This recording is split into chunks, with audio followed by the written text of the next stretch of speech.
उद्घोष एकेडमी के online class में आपका स्वागत है। बैक्टीरिया से एक लेक्चर हम पहले दे चुके हैं। उस लेक्चर को देखते हुए ये आपको दूसरा लेक्चर उसके आगे हम स्टार्ट कर रहे हैं। उसको आगे के बारे में आप देखिए।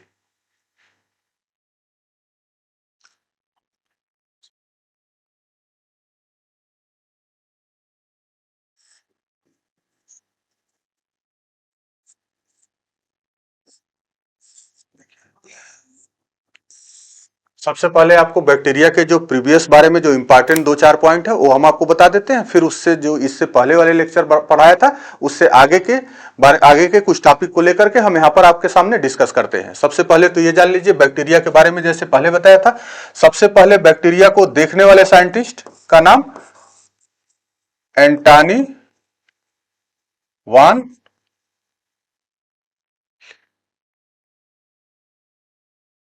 लीवेन हाक था। इन्होंने सबसे पहले लिविंग सेल को देखा था जिसको इन्होंने नाम दिया था animal Kiul.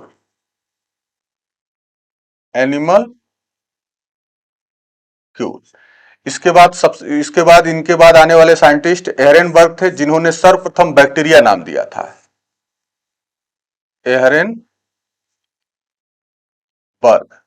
Give term bacteria. एहरेनबर्ग ने बैक्टीरिया टर्म दिया।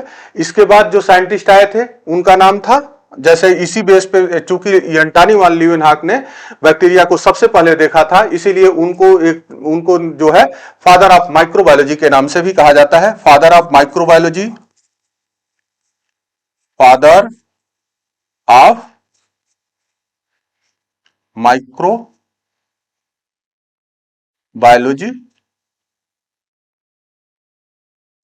Antony van Leeuwenhoek. सबसे पहले उसके बाद जो है सबसे पहले जो बैक्टीरिया के बारे में खोजे थे, यानी जो बैक्टीरिया को ग्रो कराए थे लैब में, उस साइंटिस्ट का नाम था रॉबर्ट कोच। इनको जो है फादर ऑफ बैक्टीरियोलॉजी कहा जाता है। फादर ऑफ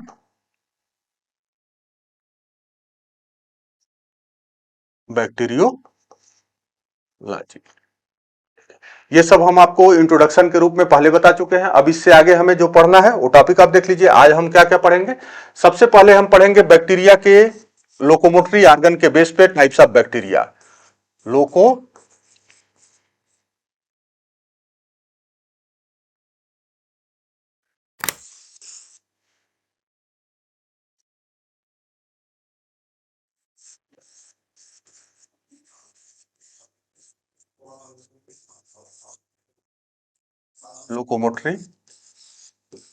ऑर्गन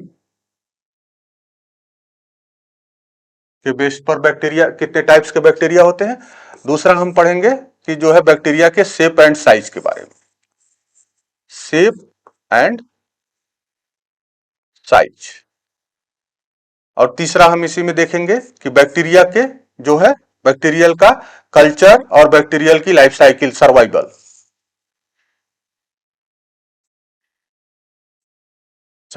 इन तीन पॉइंट को लेकर के हम आज आपको डिस्कस करेंगे। जैसे बैक्टीरिया के लोकोमोटरी ऑर्गन के बेस पर बैक्टीरिया कितने तरह के होते हैं, शेप एंड साइज बैक्टीरिया का डिफिनिट होता है या उसमें चेंजेस होता है, इसके बारे में। फिर सर्वाइवल के बेस पे, जैसे माइक्रोबायोलॉजी का किस टेम्परेचर पे सर्वाइव करता है, किस टेम्परेचर पे उसको रखना चाहिए, कोई भी मटेरियल जो माइक्रोबायोलॉजी से हमें बैक्टीरियल इंफेक्शन से बचाने के लिए, उसके बारे में हम जानेंगे। सबसे पहले हम देख लेते हैं लोकोमोटरी ऑर्गन जो बैक्टीरिया के बारे में बताया गया है। देखिए, लोको मोटरी, ठीक है।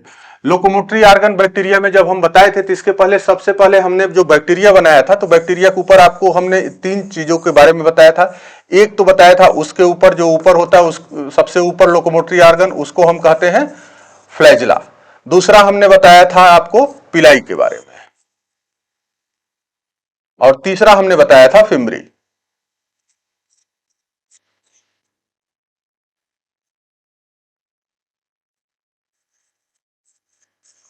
फिम्बरी। अब इसमें हमने फ्लैजिला के बारे में बताया था, फ्लैजिलर का अरेंजमेंट बताया था, जो कि फ्लैजिला का अरेंजमेंट हमने बताया था बैक्टीरिया में जो होता है 9+0 का होता है। इसके अलावा बैक्टीरियल फ्लैजिला में हमने जो है ग्राम निगेटिव बैक्टीरिया के बारे में बताया था। वहां पर हमने 4 तरीके के रिंग के बारे में बताया था। सबसे ऊपर हमने जो रिंग फ्लैजिला के में बताया था एल, पी, उसके बाद एम, यस। इसके अलावा जो उसके साइटोप्लाज्म में पाया जाता है इसको सी रिंग कहते हैं। यह बैक्टीरिया के लोकोमोशन में हेल्प करता था, यानी लोकोमोशन में जो बैक्टीरियल के ऊपर रिंग की बात की गई थी, तो टोटल हमने जो है कि 4 तरीके की बात की गई थी, जैसे एल, पी और एम, एस, सी। ये 4 तरीके का लोकोमोटरी ऑर्गन बताया गया, 4 तरीके की रिंग्स के बारे में बताया गया था बैक्टीरियल फ्लैजिला के। इसके अलावा जब आपको बताया गया था पिलाई और फिम्बरी में क्या अंतर होता है, ये एक बार देख लीजिए। पिलाई और फिम्बरी, पिलाई और फिम्बरी में क्या डिफरेंसेज होता है और ये कहां कहां पाया जाता है, इसके बारे में कई बार क्वेश्चन पूछा गया, कई सारे कंपटीशन में इन दोनों के बारे में। सबसे पहली बात कि पिलाई कहां पाया जाता है। Pili only present, pili is only present कहां, only present in gram negative bacteria.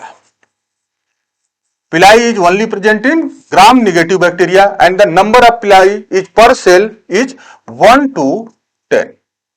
Number of pili in one bacteria is 1 to 10। और इसका जो मेन फंक्शन होता है वो होता है आपके बैक्टीरियल कॉन्जुगेशन में, बैक्टीरियल कॉन्जुगेशन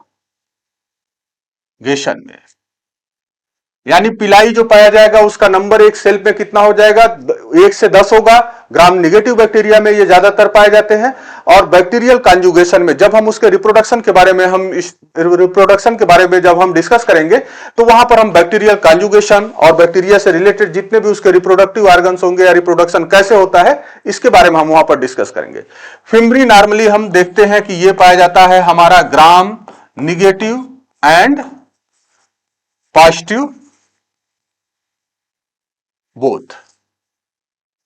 फिम्बरी ग्राम निगेटिव ग्राम पॉजिटिव दोनों में पाया जाता है। और फिम्बरी का जो वर्क होता है, जो फंक्शन होता है, वो बैक्टीरियल को स्टे करने के लिए, जैसे बैक्टीरिया किसी जगह पर, इस तरह से बैक्टीरिया है वो अपनी जगह पर स्टे रहता है, स्टे, और किसी बैक्टीरिया से दूसरे ऑर्गेनिज्म से, जो माइक्रो ऑर्गेनिज्म का जो इन्फेक्शन करने के लिए दूसरे माइक्रो ऑर्गेनिज्म से इसको अटैचमेंट करने में फिम्बरी हेल्प करता है। यानी फिम्बरी का काम क्या होता है, उसको स्टे करने पर कहीं पर भी, और स्टे के अलावा अटैचमेंट ऑफ अदर ऑर्गेनिज्म। ठीक है, यानी इसमें 3 तरीके की लोकोमोटरी ऑर्गन, जैसे फ्लैजिला के बारे में पिछले टर्म पे बताया गया, फ्लैजिला में 4 रिंग, सबसे बाहर एल, देन पी, उसके अलावा एम, एस, सी। अगर हम इसको रिंग को डिफाइन करते हैं, रिंग का मतलब फ्लैजिलर में लोकोमोशन, जैसे बाहर में ये पाया जाता है जिसको हम कहते हैं एल रिंग।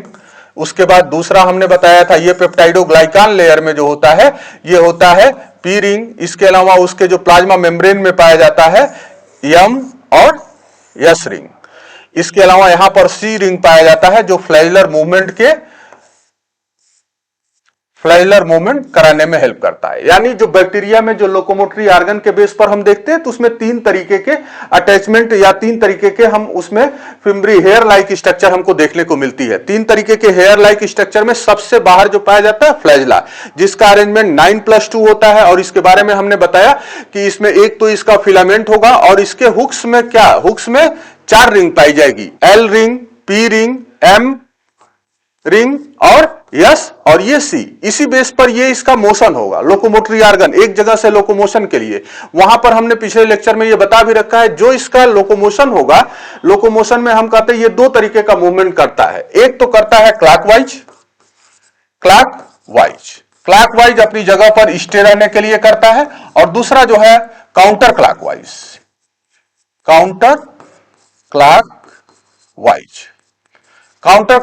का मतलब होता है रन, अपनी जगह पे से इसको मूव करने के लिए। यानी ये 2 तरीके के मूवमेंट फ्लैजिला करता है, एक तो क्लॉकवाइज, दूसरा काउंटर क्लॉकवाइज अपनी जगह पे स्टे करने के लिए, काउंटर क्लॉकवाइज वहां से रन करने के लिए। दूसरा इसमें जो हेयर लाइक स्ट्रक्चर होता है पिलाई मेनली जो होता है ये होता है ग्राम निगेटिव बैक्टीरिया में, और ये बैक्टीरियल कॉन्जुगेशन में हेल्प करता है, और ये बनाता है आपका कॉन्जुगेशन ब्रिज, ये बनाता है आपका conjugation conjugation, conjugation bridge, conjugation bridge. तो ये हमारे बैक्टीरियल के इतने तरीके के इससे क्या पाए गए, इतने तरीके के इस पे हेयर लाइक स्ट्रक्चर पाए गए, और तीनों हेयर लाइक स्ट्रक्चर के बारे में पूछा गया है। फ्लैजिलर के बारे में कई बार पूछा गया, अरेंजमेंट 9+0। दूसरा इसके चारों रिंग्स के बारे में पूछा गया है, LPMSC, जैसे इसको शॉर्ट रूप में हम याद कर सकते हैं LPMSC, नॉर्मली MSC में ये सब होते हैं इसलिए LPMSC। उसके अलावा सी रिंग होता है, ये इसके रिंग हो गए। दूसरा पिलाई only present in gram negative bacteria and fimbriae present in both gram negative and gram positive bacteria.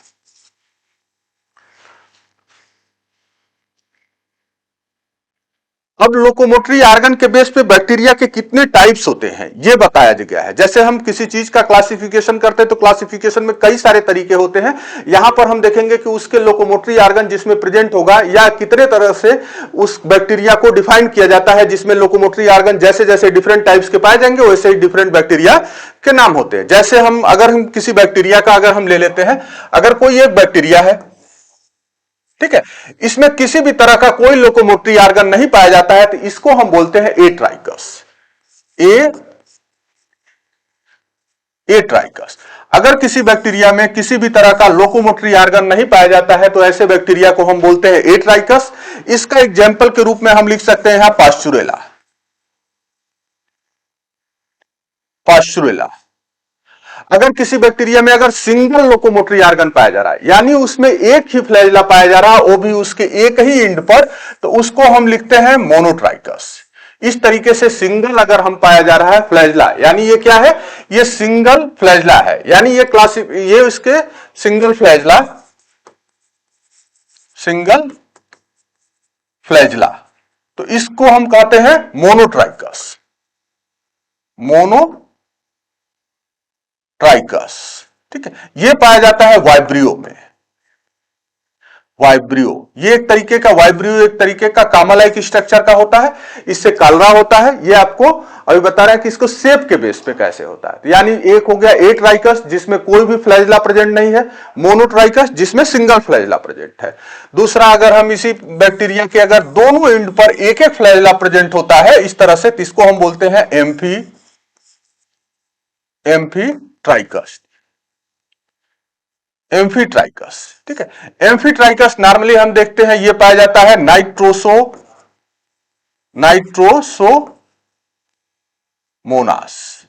ठीक है, एम्फीट्राइकस नाइट्रोसोमोनास। इसके अलावा अगर इसके एक ही एंड पर ढेर सारे फ्लैजिला बंच लाइक स्ट्रक्चर पाया जाता है, तो इसको हम बोलते हैं सिफेलोट्राइकस,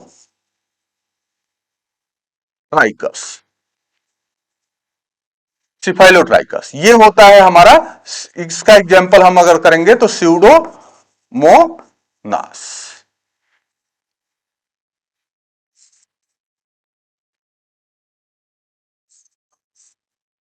इसके अलावा कोई बैक्टीरिया है जिसके दोनों एंड पर अगर एक बंच पाया जा रहा है तो इसको हम बोलते हैं लोफोट्राइकस, लोफोट्राइकस। ठीक है, और कोई बैक्टीरिया है जिसके पूरे पूरे सेल पर एक बंच के रूप में इस तरह से फ्लैजिला पाया जा रहा है, मतलब मल्टीपल फ्लैजिला चारों तरफ, तो इसको हम बोलते हैं पेरिट्राइकस।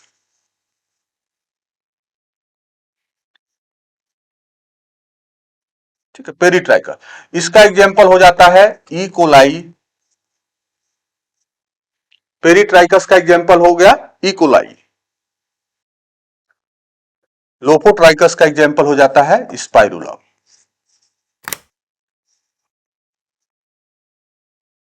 यानी ये बैक्टीरिया का, जितने बैक्टीरिया के जो प्रेजेंस ऑफ फ्लैजिला के बेस पे बैक्टीरिया कितने टाइप्स के होते हैं इसके बारे में कई बार पूछा गया है। बैक्टीरियल पे फ्लैजिला प्रेजेंट हो तो उसको क्या कहेंगे, एब्सेंट हो तो क्या कहेंगे, उसके बारे में एग्जांपल। यानी ये बैक्टीरियल के प्रेजेंस ऑफ बैक्टीरिया का जो क्लासिफिकेशन होता है, इसको क्लासिफिकेशन हम कह सकते हैं on the basis of locomotory organ, on the basis of locomotory organ. Locomotory organ bacteria का जो होता है वो होता है फ्लैजिला। फ्लैजिला के बेस पर बैक्टीरिया के टाइप्स बताए गए हैं, जैसे सबसे पहले एट्राइकस। एट्राइकस जो बैक्टीरिया का एग्जांपल होता है पास्चुरेला। दूसरा है, अगर किसी बैक्टीरिया में सिंगल फ्लैजिला पाया जाता है तो उसको हम बोलते हैं मोनोट्राइकस, उसका एग्जांपल होता है वाइब्रियो। अगर किसी बैक्टीरिया में दोनों साइड अगर सिंगल सिंगल या सिंगल सिंगल फ्लैजिला पाया जाता है तो उसको हम बोलते हैं एम्फीट्राइकस, इसका एग्जांपल होता है नाइट्रोसोमोनास। अगर किसी बैक्टीरिया में एक ही साइड जैसे बंच लाइक स्ट्रक्चर, जैसे झाड़ू की तरफ से अगर स्ट्रक्चर पाया जाता है तो इसको हम बोलते हैं सिफेलोट्राइकस, और ये होता है हमारा एग्जांपल होता है स्यूडोमोनास। इसके अलावा अगर किसी बैक्टीरिया पर अगर दोनों साइड बंच के रूप में अगर फ्लैजिला पाया जाता है तो उसको हम बोलते हैं लोफोट्राइकस, तो इसको हम इसका एग्जांपल होता है हमारा स्पाइरुलम। अगर किसी बैक्टीरिया पे पूरे बॉडी पर अगर यूनिफॉर्मली चारों तरफ बराबर के भाग में lot of amount of flagella पाए जाते हैं तो इसको हम बोलते हैं पेरिट्राइकस। यानी बैक्टीरिया का ये कई बार पूछा गया है कि उसमें फ्लैजिला के बेस पे, तो पेरिट्राइकस इसका एग्जांपल होता है इकोलाई। अब दूसरा इसी में हम देख लेते हैं बैक्टीरियल के शेप के बेस पर।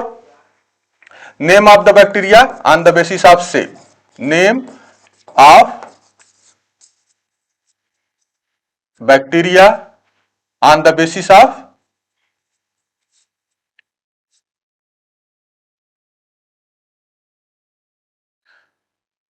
शेप। शेप के बेस पर बैक्टीरिया का अगर हम देखते हैं तो मेनली बैक्टीरिया शेप के बेस पर अगर हम देखते हैं बैक्टीरिया, तो मेनली जो बैक्टीरिया होता है 4 टाइप्स का बैक्टीरिया होता है। 4 टाइप्स के बैक्टीरिया में सबसे पहले अगर किसी बैक्टीरिया का शेप का आप देखिए, अगर कैसा हो, एकदम सर्कुलर हो, ठीक है, तो इसको हम बोलते हैं काकस। अगर किसी बैक्टीरिया का शेप सर्कुलर हो तो इसको हम बोलते हैं काकस। अगर किसी बैक्टीरिया का शेप कैसा हो, अगर किसी बैक्टीरिया का शेप अगर रॉड लाइक शेप है तो इसको हम बोलते हैं बैसिलस। बैसिलस। अगर किसी बैक्टीरिया का शेप कामा लाइक हो तो इसको हम बोलते हैं वाइब्रियो। कामा लाइक, इसको हम बोलते हैं वाइब्रियो। अगर किसी बैक्टीरिया का शेप एक स्पाइरल जैसे कीट की तरह होता है, जैसे कीट चलते हैं, तो इसको हम बोलते हैं स्पाइरेलम।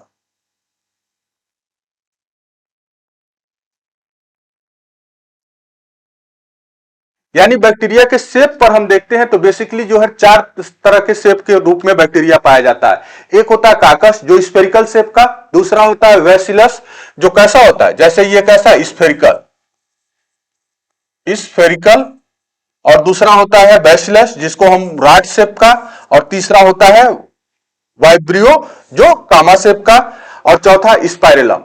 ये तो 4 मेन शेप हुए। इसके बेस पर भी बैक्टीरिया का अगर 2 स्फेयर एक साथ आता है, 2 स्फेयर अगर एक साथ इस तरह से जुड़ जाता है तो इसको हम बोलते हैं डिप्लोकाकस। डिप्लोकाकस।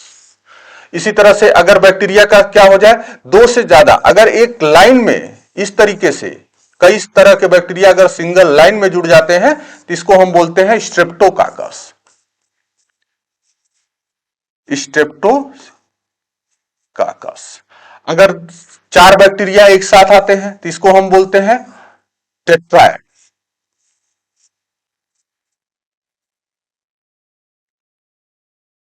टेट्राएड।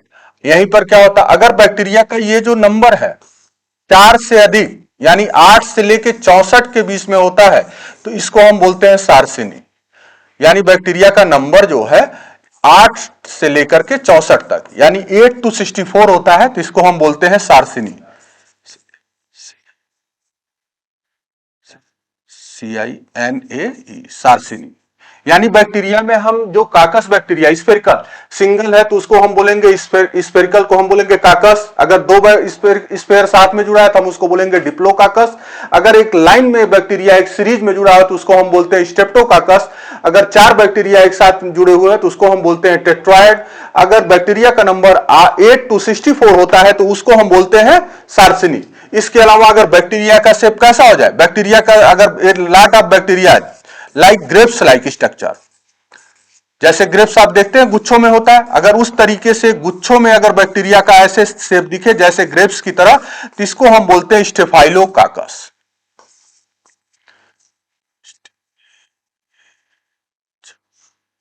स्टेफाइलोकाकस। यानी अगर बैक्टीरिया का शेप कैसा, ग्रेप्स लाइक स्ट्रक्चर, यानी बहुत सारे बैक्टीरिया एक जगह पर हो और ग्रेप्स लाइक स्ट्रक्चर में एक दूसरे के साथ हो, बट वो क्या हो, बट उसके नंबर डिफिनिट ना हो। जैसे अगर 2 होगा तो डिप्लो 4 हुआ, दो एक सीरीज में हुआ तो स्टेप्टो, 4 हुआ तो टेट्राइड। अगर 8 to 16 है इस फॉर्म में तो हम उसको बोलते हैं सार्सिनी। अगर वो बहुत सारे बैक्टीरिया ग्रेप लाइक स्ट्रक्चर जैसे एक बंच में दिखा तो उसको हम बोलते हैं स्टेफाइलोकाकस।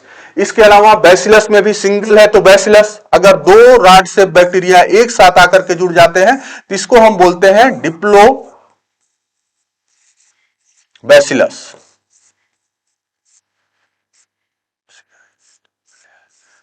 डिप्लोबैसिलस। अगर यहीं पर क्या होता है, एक सीरीज में जैसे लाइन में अगर बैक्टीरिया जुड़ गए, रॉड लाइक बैक्टीरिया इस तरह, तो इसको हम बोलते हैं स्टेप्टोबैसिलस। स्टेप्टो वैसिलस। वहीं पर अगर वाइब्रियो कामा, ये सिंगल टाइप्स का होता है, वाइब्रियो कामा लाइक स्ट्रक्चर है तो वाइब्रियो स्पाइरलम। इसके अलावा बैक्टीरिया के 2-3 से पाए जाते हैं, जैसे स्पाइरलम है।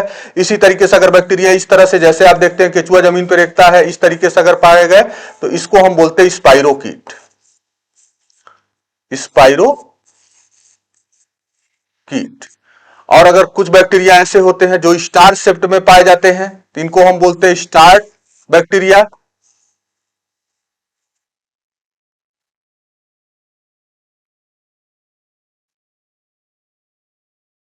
स्टार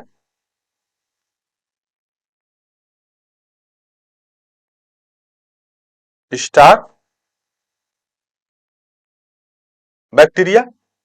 तो ये बैक्टीरिया के शेप के बेस पर हो गया कि बैक्टीरिया कितने तरह के होते हैं। अगर स्फेरिकल है, सिंगल है तो उसको बोलेंगे काकस। डबल है, 2 स्पेयर साथ में है तो डिप्लोकाकस।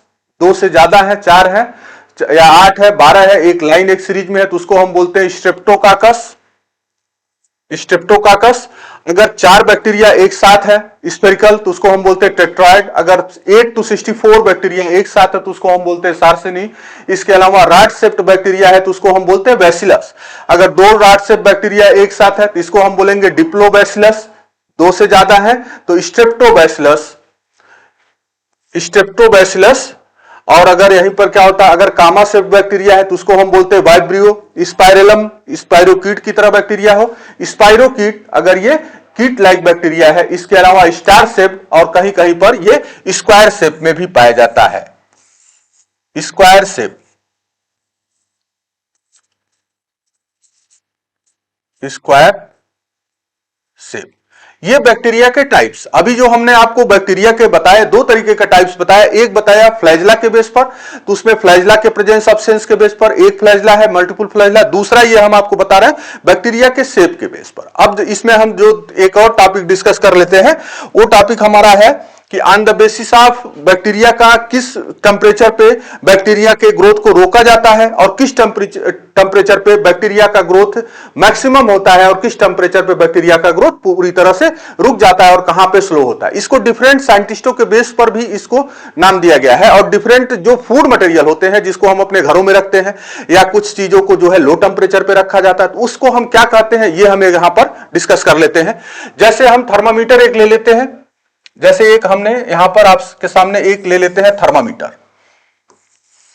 ठीक है, थर्मामीटर में जो टेम्परेचर हम दिखाते हैं वो हम दिखाते हैं माइनस सेल्सियस में। तो सेल्सियस में देख लीजिए, अगर टेम्परेचर कहीं पर क्या हो, ये -10 से लेकर के -18 तक का टेम्परेचर, -10 से लेकर के -18 तक के टेम्परेचर पर यहां पर जो बैक्टीरिया का टेम्परेचर होता है ये होता है काफी लो टेम्परेचर होगा, लो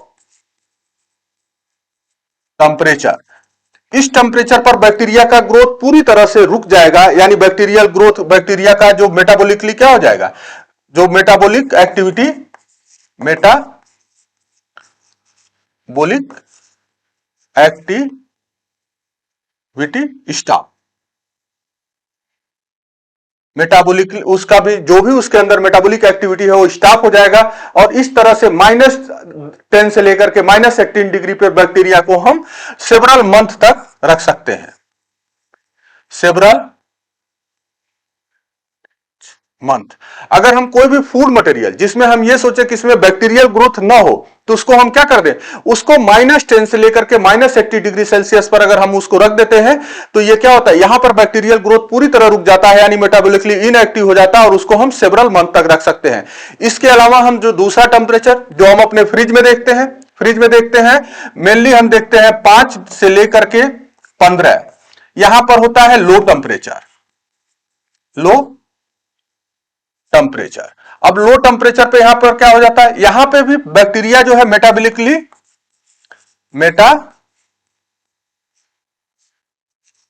लेस एक्टिव हो जाता है, लेस एक्टिव मतलब उसका मेटाबॉलिकली लेस एक्टिव होगा, यानी ग्रोथ काफी स्लो चलेगी, growth very slow, growth very slow चलेगी। किस पे, अगर हम 5 से लेके 10 डिग्री सेल्सियस टेम्परेचर पर हम देखते हैं, तो ग्रोथ उसकी काफी स्लो चलेगी। जब ऐसे में ग्रोथ उसकी स्लो चलेगी, तो ऐसे में हम किसी भी फूड मटेरियल को, जैसे हम फ्रिज में प्रिजर्व करते हैं कोई भी वेजिटेबल या कोई भी फूड मटेरियल 5 से 30 को हम सेवरल डेज क्या कर सकते हैं, सेवरल डेज प्रिजर्व कर सकते हैं,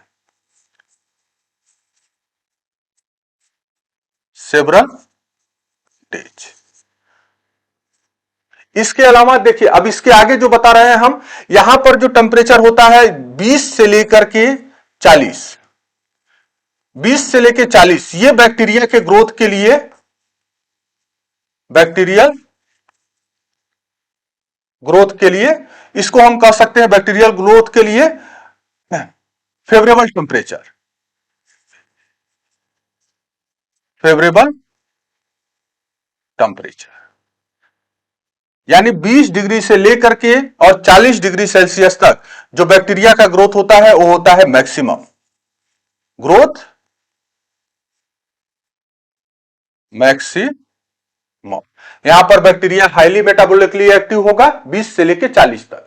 इसके बाद इसके बाद जब 20 से लेकर 40 से ऊपर हम जब जाना शुरू करते हैं, तो यहां पर नॉर्मली हम देखते हैं कि जो बैक्टीरियल का ग्रोथ होता है धीरे धीरे रुकना शुरू हो जाता है, और इस रुकने के साथ साथ धीरे धीरे कम होता जाता है, और धीरे धीरे कुछ बैक्टीरिया किल होने लगते हैं। तो यहां पर एक साइंटिस्ट थे जिनका नाम हमने पहले भी डिस्कस किया था। जैसे हम उस साइंटिस्ट के बारे में जानते हैं, Louis Pasteur, Louis Pasteur scientist का नाम है लुईस पाश्चर। इन्होंने एक यहां के बाद एक अपना अलग से टेम्परेचर बताया, और उस समय जो स्टडी कर रहे थे नॉर्मली वो जो है फर्मेंटेशन पर स्टडी कर रहे थे, यानी अल्कोहल इंडस्ट्री में,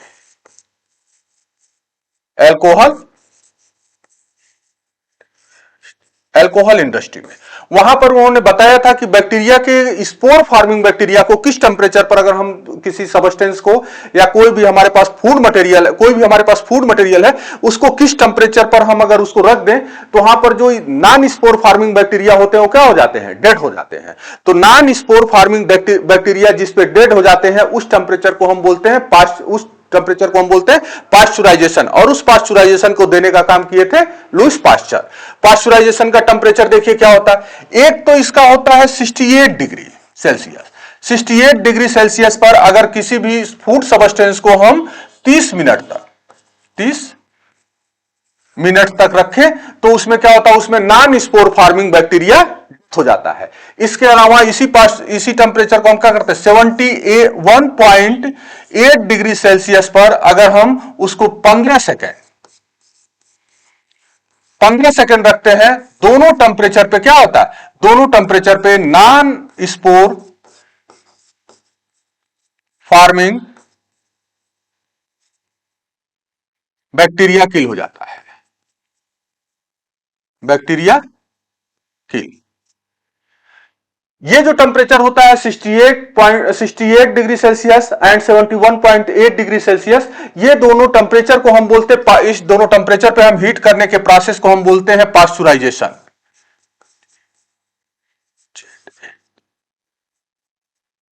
पाश्चराइजेशन। और ये जो पाश्चराइजेशन होता है इसको देने का काम किए थे लुईस पाश्चर।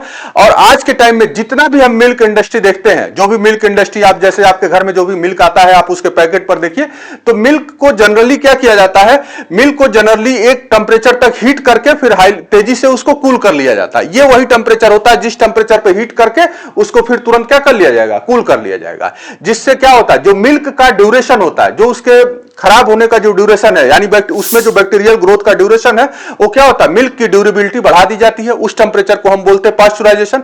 इसमें किया जाता है, अगर हाई टेम्परेचर है तो low time, less time, and low temperature है तो मोर टाइम। यानी 68 डिग्री सेल्सियस पे हम इसको कितना देर, 30 मिनट तक अगर हम गर्म करेंगे तब जाकर के ये हमारा जो फूड मटेरियल होगा पाश्चराइज होगा। वही 71.8 डिग्री सेल्सियस पे अगर हम इसको 15 सेकंड केवल हम उसको हीट करते हैं तो हमारा फूड मटेरियल कैसा हो जाएगा, पाश्चराइजेशन।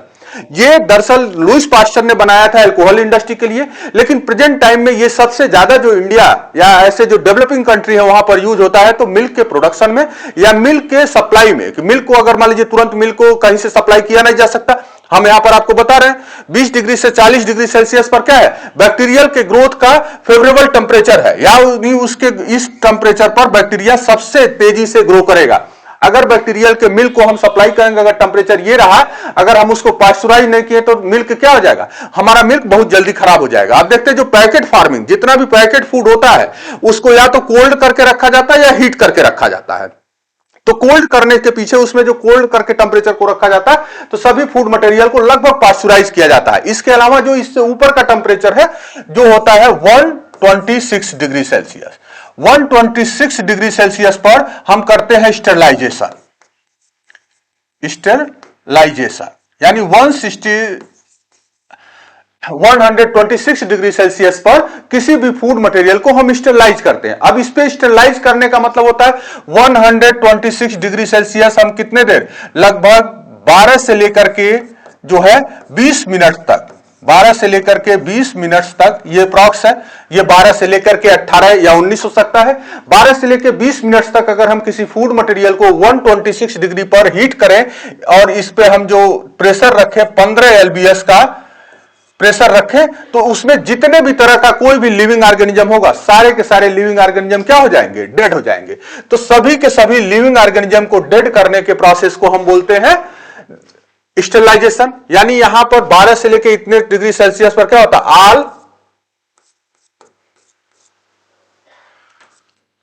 लिविंग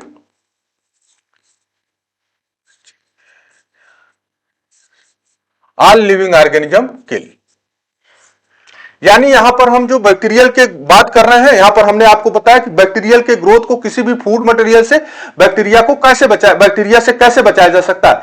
एक तो लो टेम्परेचर पर, यह ज्यादातर हम देखते हैं कमर्शियली यूज होता है, -10 टू -80 डिग्री सेल्सियस पर किसी भी सबस्टेंस को, फूड मटेरियल को ए लॉट ऑफ अमाउंट यानी सेवरल मंथ तक रखा जाता है, तो उसको हम बोलते हैं मेटाबॉलिकली इनएक्टिव हो जाता है और वो स्टोर्ड सेवरल मंथ तक रखा जाता है। 5 से लेकर 10 डिग्री सेल्सियस पर यह नॉर्मली हर किसी के घर में लगभग किया जाता है। जैसे कि फ्रिज होता है, कॉमनली जो रेफ्रिजरेटर का टेम्परेचर होता है वो 5 लेकर के 10 या 15 20 तक ऐसे जाता है। तो यहां पर लो टेम्परेचर होता है, यहां पर ग्रोथ इज वेरी स्लो हो जाता है, मेटाबॉलिकली लेस एक्टिव यहां पर बैक्टीरिया हो जाता है। इसको सेवरल डेज तक वहां पर रख सकते हैं।